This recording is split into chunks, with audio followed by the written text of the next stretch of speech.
আমাদের ছেলেটা পড়াশোনায় এতটা খারাপ কেন? পাশ ফেল নেই তাই।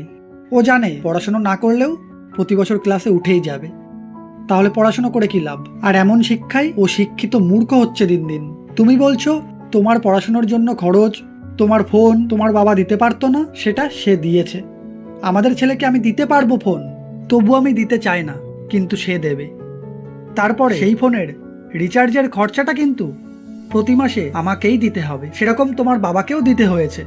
আমি চাই ক্ষমতায় যেই থাকুক শিক্ষা ব্যবস্থাটা যেন বদলায়, শিক্ষার মধ্যে যে দুর্নীতি আছে সেটা যেন দূর হয়, পাশ ফেলটা চালু হোক। আমাদের ছেলে ফেল করুক, কিন্তু পাশ করেও শিক্ষিত মূর্খ হোক সেটা চায় না। ও ফেল করলে তবেই ও শিখবে যে না, ওকে পড়তে হবে পাশ করার জন্যে, কিন্তু পাশ ফেল না থাকলে ও তো পড়তেই চাইবে না পাশ করার জন্যে। যোগ্যদের চাকরি দিক, শিল্প হোক, বাবা মায়েরা কাজ করে নিজের ছেলে মেয়েকে কম্পিউটার কিনে দেবে, ফোন দেওয়ার প্রয়োজন নেই অল্প বয়সে। দিনের পর দিন ইংলিশ মিডিয়াম স্কুল বেড়েছে আর প্রাইমারি স্কুলের দশা বেহাল হয়ে গেছে। আর তুমি মা হয়ে কিছু টাকার লোভ করছো, ছেলের ভবিষ্যৎ দেখছো না, তোমার স্বামীর উপার্জন দেখছো না।